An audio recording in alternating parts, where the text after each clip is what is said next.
Alright, I already know why you're here. You're either one of two people. Either A, you're too lazy to watch ProJared's new 45-minute video on YouTube and just want me to summarize and condense it all into one nice, delicious, Lunchables bite-sized package for you to consume. Which, if that's the case, I don't blame you. Ain't nobody got time to watch some dude speak into a camera for like 45 minutes straight. Or you're B, you already know what went down and you just want to hear my opinion in which you'll either respect or you're prepared to tell me why I am wrong depending on what stance I make. From that point forward, I'll either be called a victim blamer and or a strong proponent of cancel culture. Yeah, which I am ready for, so, I wouldn't be here if I wasn't making opinions. Whoever you are, you've come to the right place. Sit back, relax, put your feet up, have yourself a good time.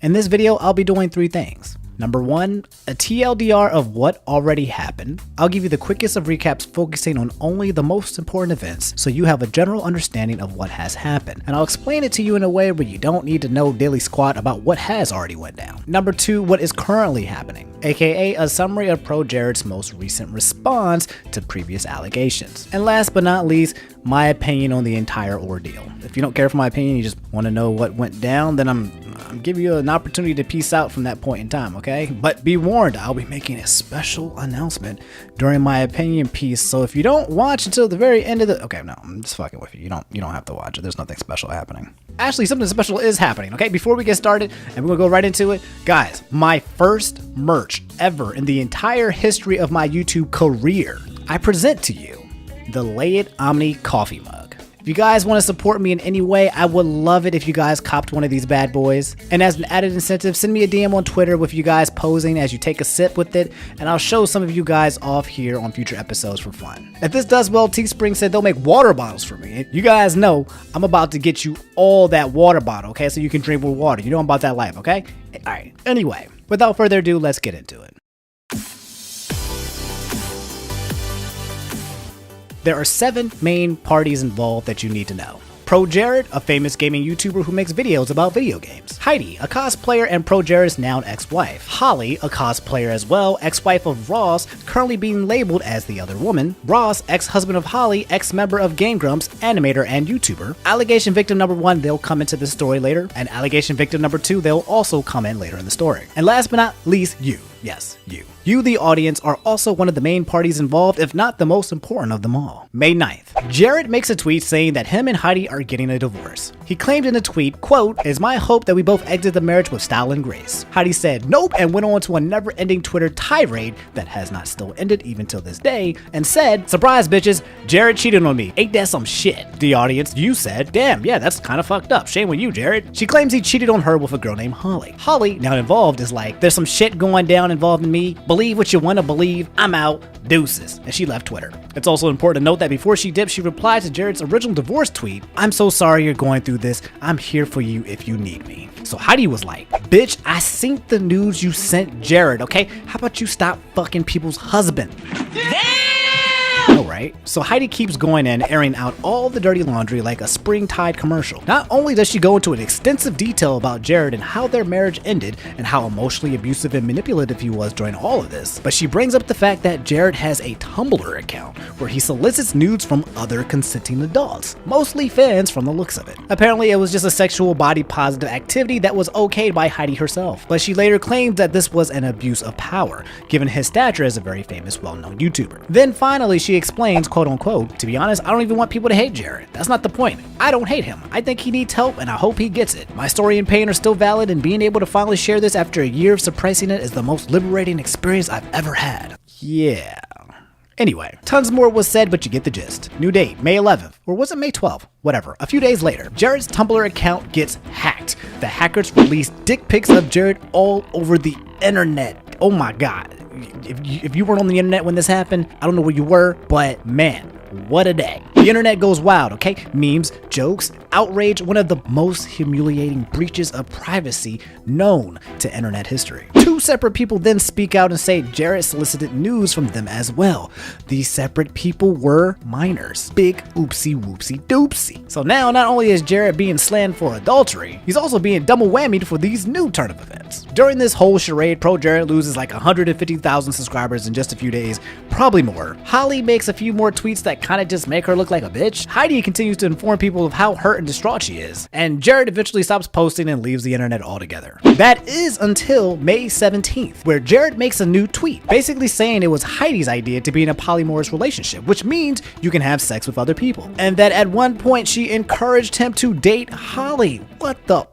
What a twist. Pretty sure Heidi should have mentioned that at some point. Jared continues, quote unquote, "When I did, things changed with Heidi. She became angry and vindictive. She called me a cheater and claimed that I was destroying the marriage because of my affair, even though she continued to have other relationships with other partners. He also claims Heidi was going to destroy his reputation if he left the marriage." So Jared is saying that Heidi is manipulative and emotionally abusive, and Heidi is saying that Jared is manipulative and emotionally abusive. However, Heidi is just saying it louder and much more often. Jared eventually disappears again. Heidi continues to rant about the situation for days on end. Eventually, people stop caring, but for the most part, everyone hates Jared and thinks he's a cheating pedophile. And that's what happened in the past. You're almost caught up. Now, let's address what is now currently happening in the present. Jared came back to the internet after a 3-month hiatus and released a video titled "You've Been Lied To." It's a 45-minute video where Jared defends the allegations made against him about minors soliciting nudes and his alleged predatory behavior toward them. Now, like I said earlier, I know most of you ain't watched this video, but I did because it's my job, so I'll TLDR it for you, okay? TLDR, Jared provided very extensive evidence and receipts that attempts to disprove the claims from the 2 minors who specifically called him out. The tweets in question from these minors were deleted after the claims had already been made. Actually, at the point of him making the video, the tweets were already gone, and none of the claims had actual hard evidence outside of the claim itself. Now, and also in the video, he provides screenshots of his own conversations with these people that show him either looking for consent, attempting to be non-pressuring, and also an instance where one of the minors purposely lied about their age and repeatedly came to him. There's admittance to a power imbalance that is created between a YouTuber and a fan, saying that it was unhealthy, but then he again says it was not predatorial. At the end of the video, he eventually mentions Heidi and asks his audience not to assault her via the interwebs, and says that he wants to return to making content. However, Heidi, at the speed of lightning, immediately begins tweeting about how Jared's new video has become an attack on her. She claimed that the video was placed in a time frame to ruin her own weekend of going to DragonCon, and after a somewhat long tangent, admits that she didn't even watch the video. After claiming that she doesn't have the mental capacity to go to the con due to the harassment she's receiving, she eventually goes anyway. And guys, truly, now you are all caught up. Congratulations. There are small tidbits of information missing from this TLDR, obviously, but you know enough to have a general understanding of what exactly went down. Now, between you and I, let's real talk this convoluted mess of a situation, okay? Let's dial it back a little bit. Let's have a talk. As a neutral party in this entire thing, I have some opinions to make, and I already know that there are like 2 main sides here listening, one of which will attack me if I say a specific thing, but I don't really give a fuck, okay? I'm here for the third side of you guys who are just open to hearing people's opinions regardless if you agree with it or not. So let's get right into it. In my opinion, this entire fiasco shouldn't have even been escalated and elevated in the way that it did, and that somebody somewhere was being very spiteful. Clearly, in a situation like this, Jared would have wanted to keep things cordial and private, which was for the most part what occurred during his first tweet. But the fact that he kind of blocked Heidi strongly leads me to believe that he knew Heidi was about to rip his ass to shreds and slander this man across the entire web. His initial tweet was mostly like a preemptive buffer from the incoming shitstorm he knew that was coming from Heidi, which to me is kind of interesting, because Heidi is definitely the one airing out all their business right now. However, Jared started it, so I don't know if a realm exists where if Jared didn't say anything, then Heidi would have said anything. Probably not. And because these two are so popular, sometimes statements as private as these have to be made public in order for their audience to not misunderstand something happening later. But yeah, this turned into an in real life Jerry Springer show, with Heidi being the rageful, resenting ex-wife and Jared being the sleazeball. Regardless of what is true or not, this is the narrative that was going to unwind because Heidi was the one telling it. Jared's silence completely worked against him, and he reached the point that no matter what he said, he was just met with, clown emojis and just general hate. Which leads me to my next point. Cancel culture has become one of the most absolute worst things to come out of the past 2 to 3 years. I feel like it originally stemmed from the Me Too movement, where we were canceling old white dudes for doing bad things when they were younger, which I'm fine with. If these knuckleheads were molesting younger women or men or kids during their prime, they should be called out for it. That in itself is a sense of justice, where we lived in an era where a lot of these people could not be exposed because social media like this didn't exist, and voices just couldn't be reached. But this new cancel culture bullshit is not the same, okay? There is no justice in this. The point of cancel culture is to literally just attempt to delete someone from the internet, and it's fucking wild. It's not even about the canceling of a person. It's not even about the end result. It's about how the cancellation process actually occurs. A wave of hundreds of thousands of people will see a tweet, just a few words, maybe a photo, and boom, retweet, share, express anger, move on. No one is doing any kind of research, okay? No one is remaining neutral. No one is trying to stay objective. The internet simply jumps on the cancel culture hype train for the sake of being a part of a movement that utterly destroys and tears someone down. I truly believe that people as a whole just get off on that shit, okay? Destroying people and being a part of that destruction is like a drug for them. And the bigger the person is, the stronger the cancel culture and wave becomes. I believe this sense of cancellation comes from just wanting to take someone who's big and make them small or non-existent, almost to bring them on their own level in a way. It's destructive, and it's exactly what happened to Jared in this case. Here's the thing, okay? Whether you believe him or Heidi or not, the fact is that the internet destroyed this man, tore him to shreds,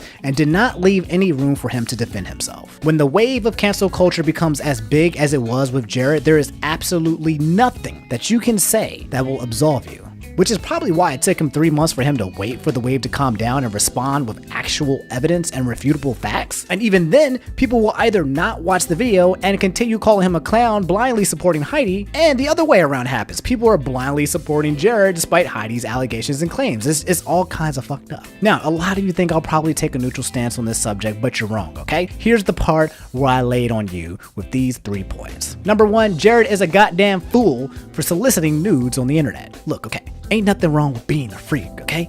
I ain't judging his sexuality, okay? I know what's on my browser history, alright? Back when I was 12, I jerked off to terribly drawn pictures of Sailor Moon. I also did that yesterday, but that's not the point. The point is that all you niggas are nasty, okay? So as long as he was engaging in activity that involved consent, then it's just adults being adults. The problem, Jared, is that the people you were soliciting from are most likely kids, my dude. Like, your audience is young people, bro. It's like if fucking Mr. Rogers from Mr. Rogers' Neighborhood started a consenting adult sex cult. He has every right to do so, but you're entering a dangerous territory for underage kids to just invite themselves in. Also, you can't expect me to sit here and think you weren't going to think that someone wasn't going to lie to you when you know that every last one of us clicked yes when we went to a porn site and was asked if we were 18 plus or not. The risk of someone lying was there, and while no minors were forced, if I put a tent up next to a playground, I'm sure kids will walk in there, dumbass. I mean, that was just stupid as hell, okay? Be way more careful and take way more precautions if you about that life. Number 2, Heidi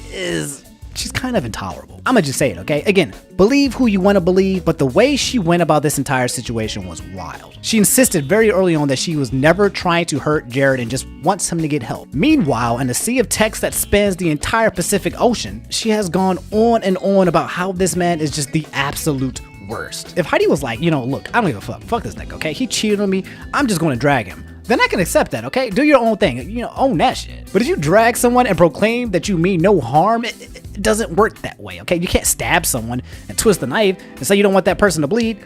That doesn't make any damn sense. The thing is that Heidi feels pain, okay? And she doesn't have a YouTube platform like Jared. She expresses herself through Twitter and social media. Through tweets, she connects with people who supports her, that care for her. It's her way of venting and dealing with the scenario now that it's in public news. And I imagine she gets crazy amounts of undeserved hate for the situation. She does not deserve any of that whatsoever.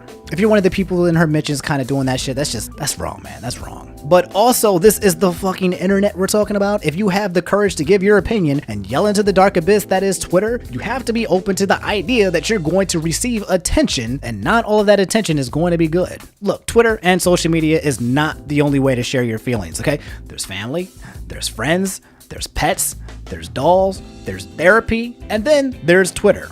Again, not saying that Heidi deserves any of this hate coming her way, but the way she's handling the situation is inviting it, which I know what you guys are saying. It's victim blaming, okay? I'd agree if this was a normal, lawful working society, but it's the internet, okay? It's chaos incarnate, swarmed with negativity and unfairness, okay? You're not going to bring any law to this. So there has to be a level of awareness to know that these things are inescapable. I know that personally from the Smash community. And you can't just constantly blame Jared for the internet's behavior. And finally, number 3, Jared did the right thing in his most recent video by trying to defend himself with actual evidence. Now look, ignore whether you believe him or the victims or not, okay? Ignore all of that, all right? When it comes to presenting information to help support a claim, the way he did it is how information should be relayed. Concise, elaborate, and descriptive. Not a fucking tweet that says, hey, I didn't do it, guys. See ya. In the end, I don't know who any of these fucking people are, okay? For all I know, all of them are lying to me. But what I do know is that when an argument is made that shows a lot of support, it's hard to side with the other side that shows little to no support. Which brings up another point. I understand the concept of believing the victims, okay? Not everyone who has been abused can pop up a documentary of what happened, okay? Women all around the world get harassed and raped and at random can't provide any support outside of their own word. And even when they do have the slightest bit of support, it's met with that's not enough via the legal system.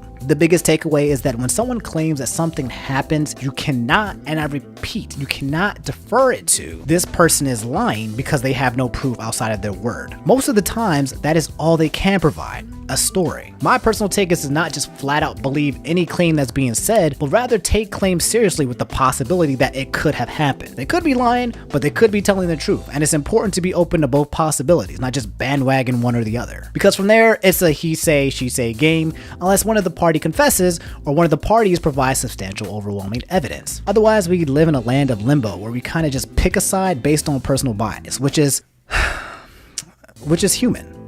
I'm not gonna lie, okay? Sometimes I see you hear an event that involves a person that I know and I'm like, yup, that dude definitely did what that person is claiming based on preconceived notions of them or the victim. If I had a daughter and she told me someone did something to her, I wouldn't be impartial or sit on the fence. I'd believe her. If your best friend told you that something happened and you know, they're very trustworthy and you trust them, then 9 times out of 10, you're going to lean on what they're saying as the truth. So in the end, what I'm saying is that I don't blame people for taking sides or stances without full evidence, okay? Many of these cases will never, ever actually have substantial evidence to prove who's right and who's wrong or who did what. But if there's a chance for one of the parties to open up the realm of available information, we should be inviting to that, yo, not calling Jared a clown for trying to bring more information into the picture. You know, we should be supporting a healthy information transit system, not blocking that shit, okay? Again, I don't know if he's lying or spinning his information, but what I do know is that the receipts and the evidence normally don't make themselves up, and if he's providing them, I'm open to acknowledging them and allowing it to help me to better understand the situation. Anyway, that's all I have for this episode of Laid Omni. You've just been laid. More of the story, don't solicit nudes with your fans. God dang, what people just... Everything else is just, to be honest, between Jared and Holly. Like, whatever adultery may have occurred, that shit happens in marriages, and it's not kosher, okay? We all know that, but it's really none of our business. Plus, if they're like in a polyamorous relationship, yeah, that part of their lives should have been sorted out on their own, because that's pretty complicated. I personally don't think Jared should be canceled on the only sole basis that he cheated on Heidi if it did happen. But bringing in minors, that's a whole nother ballpark. As of now, I do think his most recent video has established a strong stance that these things did not happen, and I kind of hope it stays that way, but I imagine something crazy happening between these two within the next few weeks. If that. I wish they could, for both their sakes, bring an end to this feud and just try to move on with their lives so we can move on to some more interesting drama. Anyway, if you guys sat through the whole video and you enjoyed it, please leave a like and subscribe if you haven't already. I hope at the least bit the video was insightful, and if you kind of disagree with any of my stances, hey, just let me know in the comments below. Again, I'm not trying to say that you guys are wrong or that I'm 100% right. It's just kind of how I feel, and this is kind of what my stance and what I'm observing from everything. So yeah, we can have a conversation, but I'm not out here trying to force my agenda on you guys. Also, can I just say that I'm so happy that we're not doing Smash drama? Like, dang, I needed a break from that so badly. Like, bruh. You guys, if we are just talking about things that's not Smash, if you know a story, send it to me, okay? Because I'm not trying to be talking about Smash all day, okay? I'm trying to branch out and talk about the rest of life that doesn't involve that damn game. Damn. Anyway, I'm gonna let you guys go. I hope you guys enjoyed the video. Thanks for listening. I'll see you guys on the next episode. I love you guys. Have an awesome day.